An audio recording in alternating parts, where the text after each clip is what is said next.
From the not so secure, not so top secret, maybe undisclosed locations throughout South Texas, this is the return of the Spurs Insider Podcast after a 4-month hiatus. I am Mike Finger, columnist for the Express News, Jeff McDonald, beat writer for the Express News, and sports editor Nick Talbot are back to do this, I guess, long-awaited return. We actually had recorded a podcast in early March that never saw the light of day because a lot of things have changed. And I guess, Jeff McDonald, to start out with, where are we now and where have we been? I've been at my house this whole time. That's what they told me to do, was to stay at my house and wear a mask and wash my hands. So that's what I've been doing. What have you been up to? Doing the same, trying to do our part to get us through all of this. We've had a few people ask about the status of this Insider Podcast, and it just didn't feel like there was a lot to say for a long time. We actually did a episode in early March. I believe it was the morning that Rudy Gobert tested positive in Oklahoma City, and that episode never saw the light of day. And thinking back to that, we were talking about how I think what we had said was there might not be another NBA game this year with fans in the stands. And within a few hours of that, there were no NBA games at all. So I think there's a lot to get to in this podcast. I'm not sure quite where to start. Let's start with where's Ringo? I miss Ringo. I haven't seen Ringo in like 4 months. I think he's on the Food Bank podcast today. Ringo has been a star of the Express News. Tom Orsborn, if we could bang Ringo's drums a little bit here. Nick, you can speak to this. Not when this started and it became clear that there were no Spurs to cover, everybody kind of had to change their routine and find new ways to get news in the paper. And Ringo came to Nick Talbot and the news editors at the Express News and said he wanted to volunteer to find a new beat, and he jumped headfirst into the Food Bank beat, and he's been a star.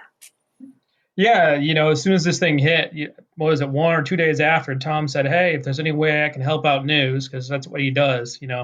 He's always trying to find the beat. So he found himself a new beat and just kind of took that Food Bank thing and ran with it. And that's been the biggest story for the Express News since this whole pandemic began. I mean, with those overhead drone photos that caught the attention of, CNN and MSNBC, and the New York Times came out here and tried to do an article on it, but didn't do as good a job as Tom did, of course. So Tom's just doing Tom. That's what he does. And if anyone knows him, he's just kind of a workhorse that doesn't want to quit. And he's been on that Food Bank beat, and luckily we're going to get him back here in a week. I'm pretty excited to have him back sports side. So the next time we do a podcast, the return of Ringo. That's what we're going to call it, the return of Ringo. But if the Athletic ever starts a Food Bank beat, they're coming after that guy, I think. Oh, undoubtedly.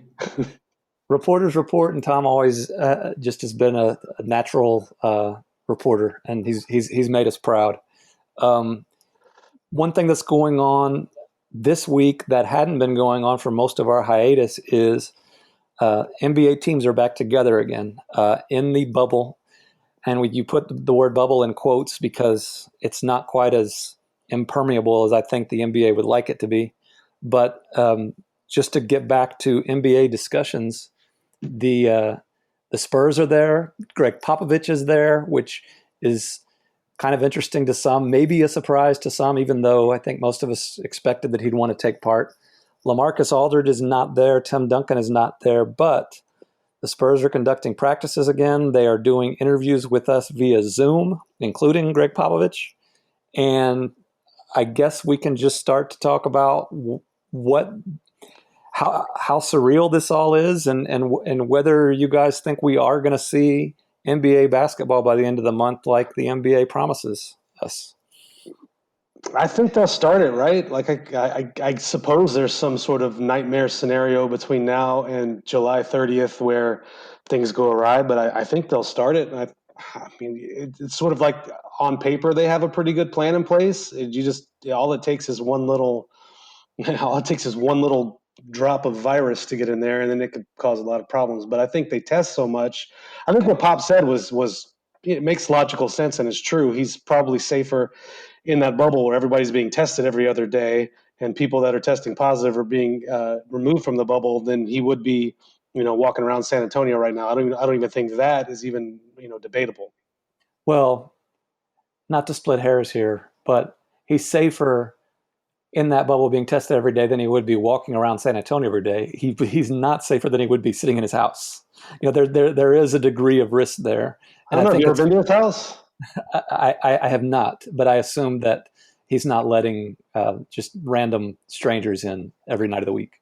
And I think that's the, not to be too flippant about it, but that's the question that everybody from the NBA to MLB to NHL, everybody who's volunteering to take part in these quote unquote bubbles has to realize that their risk is going up just because they're going to be around people every day.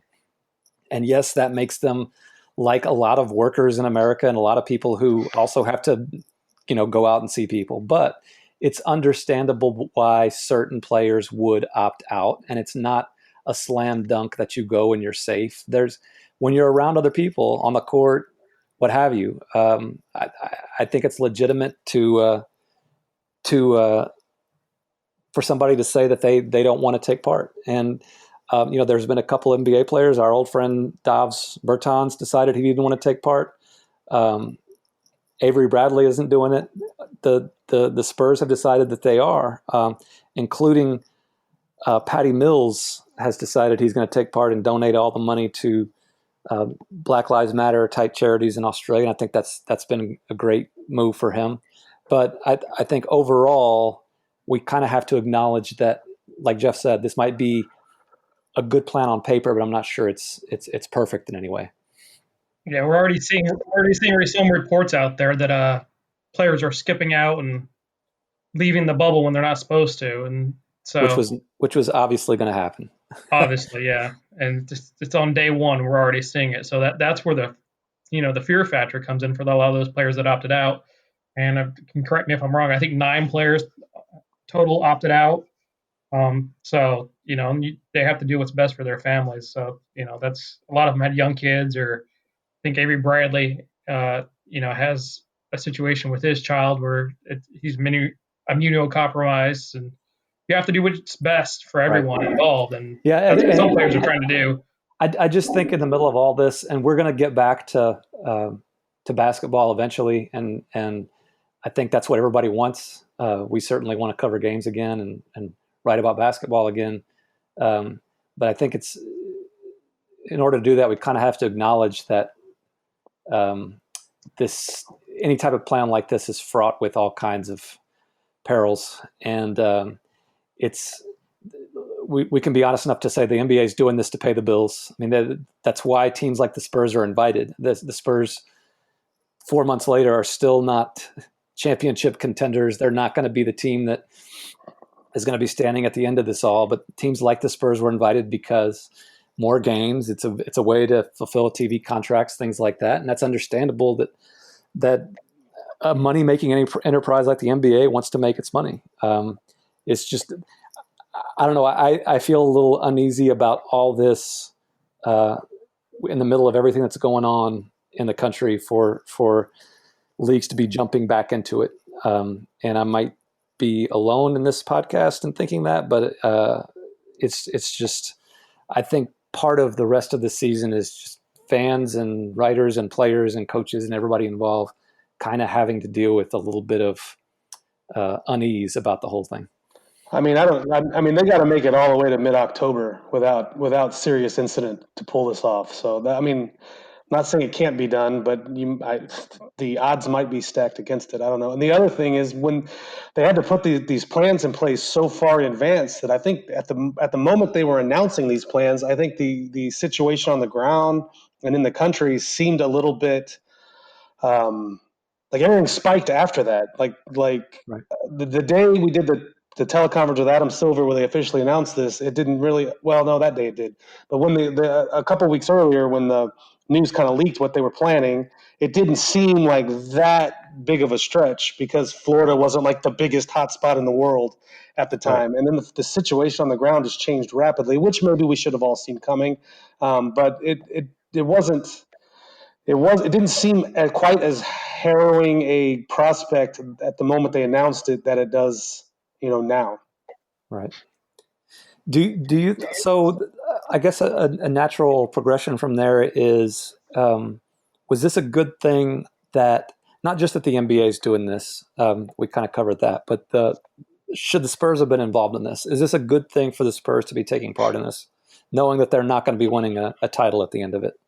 I have no strong feeling either way.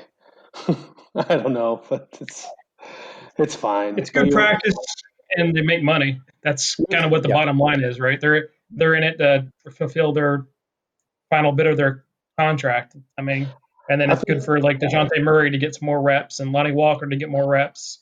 Yeah, and you're going to see what you have in the front court without LaMarcus there.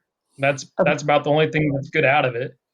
I think the point you're getting at in your question is it worth the risk for whatever gain you get out of it, which is not going to be a title, probably isn't going to be a playoff berth. Is it worth the risk for those 8 games for DeJounte Murray or whatever Chimezie Metu does out there or whatnot? I think that's the question you're asking, and I don't know the answer to it. I mean, probably not. I mean, what's health-wise? Like you're risking your health for what? But it is a job, and I think you're risking that your life for money is basically what it comes down to. Yeah, and I think the Spurs, if given the choice, they would have wanted to take part. If for no other reason, then they're not going to. Nick mentioned the local television contract. They're not going to quite fill all their games there, but they're going to get close. And basically what happens is the money owed to them rolls over to next year, however many they don't fulfill. So I mean, and this is as our listeners know, it's a small market team and highly dependent on not only revenue at the AT&T Center, but on the local TV contracts. And so, I mean, we have to be realistic and understand that these guys are running a business, and if the league is playing games, and the Spurs might as well play them too. But in terms of basketball, you guys both hit on it on the upsides of seeing the younger guys play, developing for the future, that type of thing. How about just the idea of competing for what is now the goal of the 9th spot in the Western Conference to have a shot to prolong that 23-year postseason streak? Is that something that seems reasonable to be shooting for right now? Sure. Sure. Why you're there, you might as well play to win it, I guess. It would be interesting if you could like administer truth serum to everyone there on the team, and like do you really want to be there for longer? Or do you just want to play your 8 games and get out? And I mean, not just the Spurs, but just any team in that situation that's probably not going to win a title. Maybe when you're on the floor, that adrenaline, that competitiveness sneaks in. Maybe it says something negative about me that I'd be like, yeah, I can do probably a couple weeks of this, and then I got to go home. It would be my personal approach to it. But again, I've never been known for my competitiveness or character or anything like that. That is true. No, but like you look at the Eastern Conference, and we mentioned Davs earlier opting out, and the Wizards got invited, even though they're 5 games out of the 8th spot. Bradley Beal's not going to play. It just seems ridiculous. I don't know why anyone with the Wizards would want to be around that at all. But then you have other teams that are right, like Brooklyn is losing players left and right. There might be a situation where in the new format, the 8th seed plays the 9th seed if they're within 5 games of each other. If Brooklyn's playing Washington, like, does either one of those teams want to win and have to stay around and play, a 7-game series against Milwaukee? I think it doesn't just have to be people of low character or low competitiveness to kind of look at that and realize, do I want to stay at Disney World for another week where I can't leave my room, can't go out, can't do anything? Yeah, or do I want to see my kids? Or do I want to see my kids? Yeah, I forgot about kids. With the Wizards, it's almost most beneficial if they go 0-8 and drop below the teams that were above them in the draft. The teams that didn't get there, they literally could go 0-8 and improve their draft position because the teams that aren't participating could jump them. I hate to edit my editor, but that's not true. The draft spots are fixed below the Orlando teams. Oh, that's right.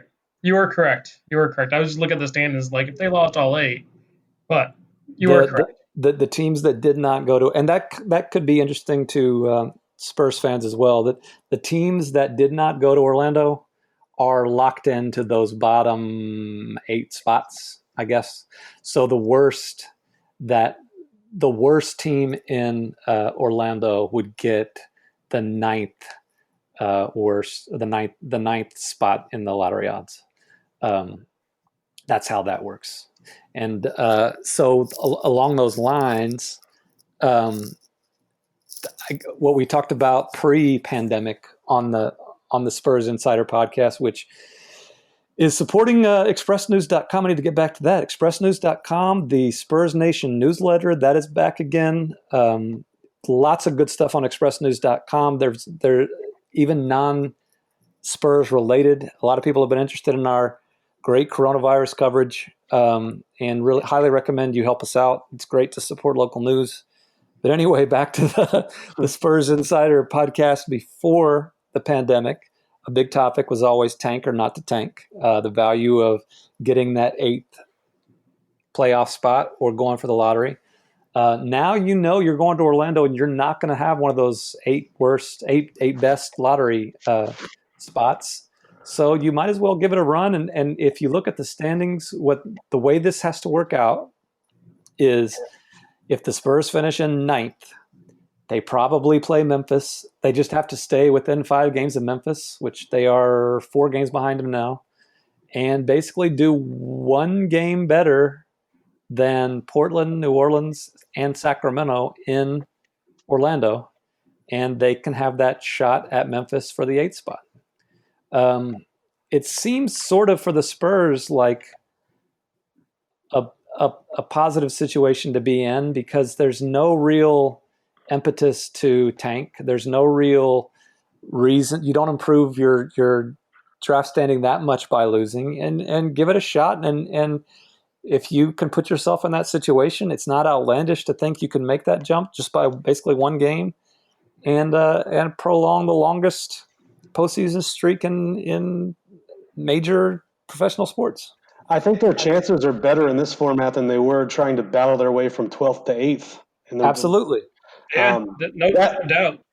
That said, though, if you had to rank I think the 4 teams you mentioned that would be in the running for that 9th, I think I'd put the Spurs 4th out of those. Maybe ahead of Sacramento. I don't know, but Portland and New Orleans seem like better bets for that than the Spurs do to me.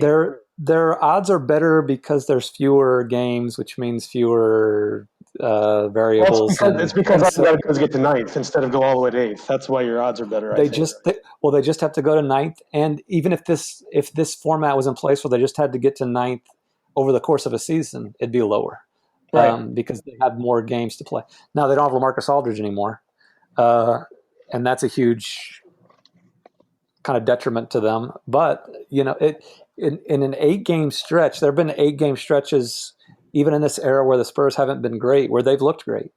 And, if they are I think there's going to be new factors that play into NBA action in the bubble in terms of it's not just about talent anymore. I think it's about like who's handling the experience the best, who cares the most, that type of thing. Who's not out like trying to escape to Epcot Center every night or wherever it is that the kids go. And then there's also the whole COVID-19 factor of who stays healthy and who doesn't. That from the very beginning, one scenario in the middle of all this that we had to reckon with was, on game 1 of the NBA Finals, LeBron James and Anthony Davis test positive. Well, they have to sit for several games. That can happen at any point in the season. So I think there's a wide range of outcomes for the Spurs in this bubble. Just whether, assuming the bubble does happen for the whole 8 games, I think I could see them just falling out of it completely right away, or staying in it and making a little bit of a run. If it happens, it should be at least entertaining. One issue, and it's going to be an issue for everyone, is there's no bad teams. Like, by definition, you don't get just the dregs because they weren't even invited. So everybody you're playing, like, you don't have those just random nights where you can just beat up on Phoenix or something.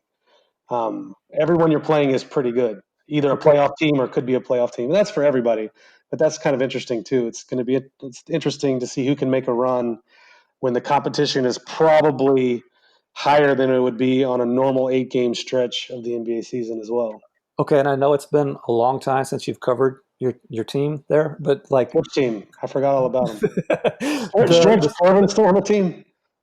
The Spurs, the team that you used to cover, and now do via Zoom, their big slip ups the past few years have been against bad teams. So maybe this will work out for them too.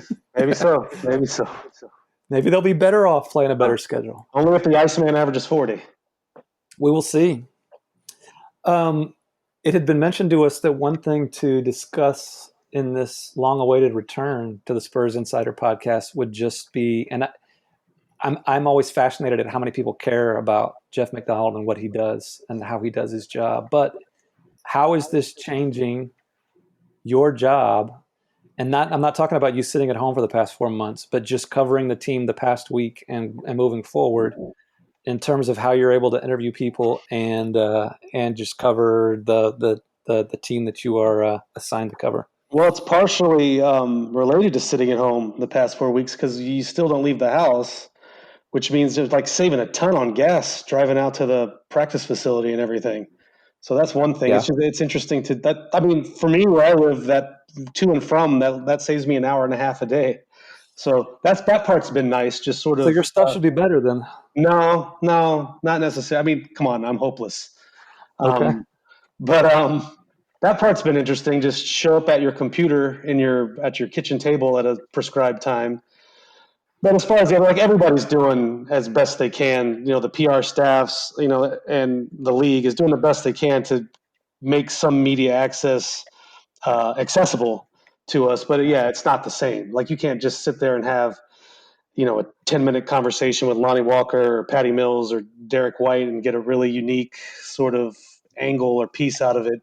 You get 5 minutes before they run off to practice, and you're on there with a bunch of other people that normally probably wouldn't even have this sort of access. And so you're just trying to squeeze a question in edgewise, or if you're lucky, 2 or 3 questions.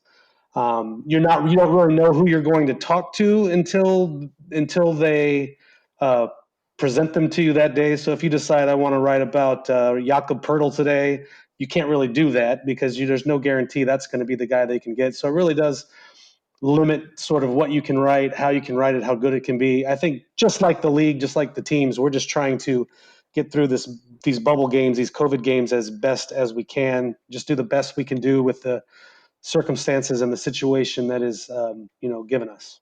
And now you're the when it started, when they were in San Antonio, they could at least see us. Now you're the disembodied voice above them with you can see them, but they can't see you.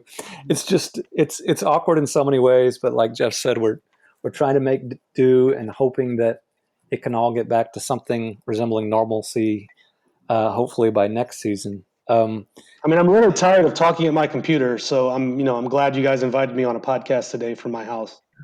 You aren't supposed to disclose your locations, but no one knows which house. I have several. That's true. That's true. In terms of storylines before the season starts, there's still the first game in the bubble is scheduled for July 31st. What can be accomplished, or what is something that you're looking at in terms of what the Spurs can do these next couple of weeks? Is it just kind of staying healthy and not getting sick? Yeah, pretty much. And it's just fascinating to me that it's like training camp all over again, except in training camp in September, you're sort of methodically piecing things together, building up, And then you get to the start of the regular season, game 1 of 82. Nobody expects you to be firing on all cylinders then. And you spend months building up to this sort of playoff type intensity and sharpness. And here you're basically going to like have to go from 0 to right in the middle of the playoff race. It's like people talk about stepping off the treadmill. It's the opposite. It's stepping right on the treadmill while it's running. And it's the same for all teams. So all teams that are fighting for a spot. I think the Lakers can approach this. A team that's already knows it's going to be in there can approach these 8 games in a different way than the Spurs have to. So it'll be interesting to see, to me, what they can do, if anything, to sort of be in any kind of, position, shape, mindset to be able to just hit a playoff hit a playoff chase running. On that note, you mentioned about the schedule and you're always playing good teams now. There could be a situation where, a week into this thing, you would rather play the Lakers or the Bucks than you would like the Blazers or the Pelicans. Absolutely. Because Absolutely. the Lakers and the Bucks have nothing to improve, but by these last few seeding games. They're kind of locked into their seed. Whereas, Grizzlies, Blazers, Pelicans, teams like that, they're going to be playing there. All the teams the Spurs are playing, some of them multiple times. Right. So, I'm kind of with you. It's a situation where you're just kind of, for the good of everybody, hoping that nothing bad happens to people, and that goes for soft tissue injuries for guys who haven't been in the gym a lot over the past 4 months, to the coronavirus itself. For both of you guys, were either of you surprised that that Pop opted in? I know, 71 years old, he is part of the at-risk group. Mike D'Antoni's there, Alvin Gentry's there, Rick Carlisle's there. Everybody's kind of in, but that was up in the air.